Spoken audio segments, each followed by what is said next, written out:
नमस्ते प्यारे बच्चों, कैसे हैं आप सब। प्रिया मैम की क्लासेस में आपका स्वागत है। प्यारे बच्चों, आज मैं आपके लिए तीसरी कक्षा का 7वां पाठ लेकर आई हूँ, जिसका नाम है टिप टिपवा। यह उत्तर प्रदेश की एक लोक कथा है। तो चलिए शुरू करते हैं। एक थी बुढ़िया, उसका एक पोता था। पोता रोज रात में सोने से पहले दादी से कहानी सुनता। दादी रोज उसे तरह तरह की कहानियां सुनाती। एक दिन मूसलाधार बारिश हुई, यानी बहुत तेज बारिश। ऐसी बारिश पहले कभी नहीं हुई थी। सारा गांव बारिश से परेशान था। बुढ़िया की झोपड़ी में पानी जगह जगह से टपक रहा था। Tip tip tip tip. इस बात से बेखबर पोता दादी की गोद में लेटा कहानी सुनने के लिए मचल रहा था। बुढ़िया खींच कर बोली, अरे बचवा, का कहानी सुनाए। ई टिपटिपुआ से जान बचे तब ना। पोता उठकर बैठ गया। उसने पूछा, दादी, ये टिपटिपुआ कौन है। टिपटिपुआ क्या शेर बाघ से भी बड़ा होता है। दादी छत से टपकते हुए पानी की तरफ देखकर बोली, हाँ बचवा, ना शेरवा के डर ना बाघवा के डर, डर त डर टिपटिपवा के डर। संयोग से मुसीबत का मारा एक बाघ बारिश से बचने के लिए झोपड़ी के पीछे बैठा था। बेचारा बाघ बारिश से घबराया हुआ था। बुढ़िया की बात सुनते ही वह और डर गया। अब यह टिपटिपवा कौन सी बला है। जरूर ये कोई बड़ा जानवर है, तभी तो बुढ़िया शेर बाघ से ज्यादा टिपटिपवा से डरती है। इससे पहले कि बाहर आकर वह मुझ पर हमला करे, मुझे ही यहाँ से भाग जाना चाहिए। बाघ ने ऐसा सोचा और झटपट वहां से दुम दबाकर भाग चला। उसी गांव में एक धोबी रहता था। वह भी बारिश से परेशान था। आज सुबह से उसका गधा गायब था। सारा दिन वह बारिश में भीगता रहा और जगह जगह गधे को ढूंढता रहा, लेकिन वह कहीं नहीं मिला। धोबी की पत्नी बोली, जाकर गांव के पंडित जी से क्यों नहीं पूछते। वे बड़े ज्ञानी हैं, आगे पीछे सबके हाल की उन्हें खबर रहती है। पत्नी की बात धोबी को जच गई, यानी कि उसको ठीक लगी।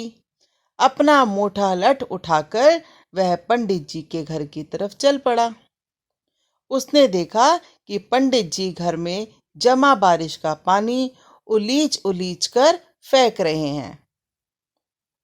धोबी ने बेसब्री से पूछा, महाराज, मेरा गधा सुबह से नहीं मिल रहा है। जरा पोथी बाँच कर बताइए तो वह कहाँ है। पोथी बाँच कर मतलब है कि अपनी जो उनकी किताबें होती हैं, उनकी जो पोथियां होती है, उसमें देख करके बताए कि उनका गधा कहाँ पर है। सुबह से पानी उलीचते उलीचते पंडित जी थक गए थे।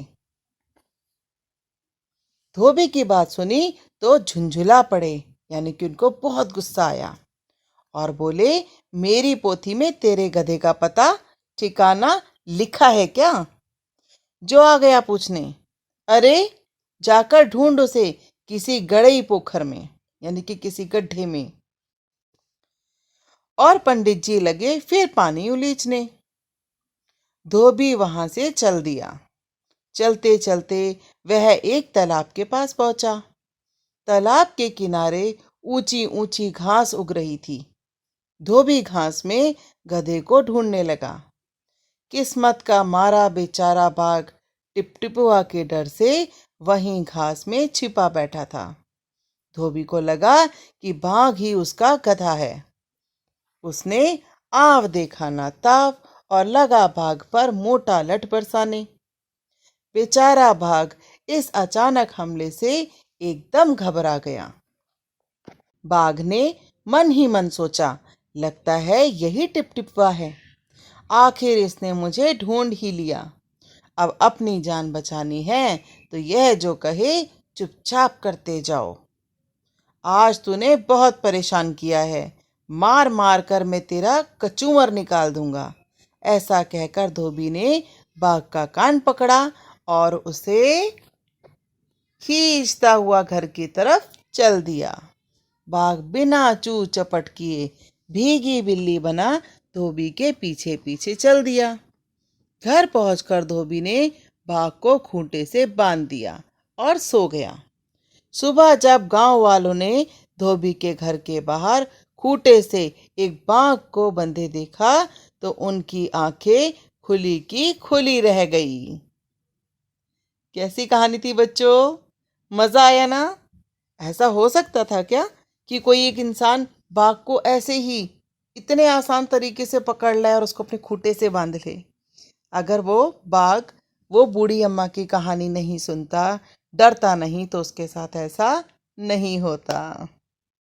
तो ये कहानी होती है खत्म। इस कहानी की लेखिका है गिरिजा रानी Asthana.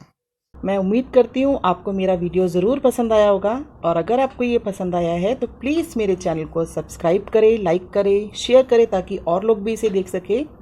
Thank you so much.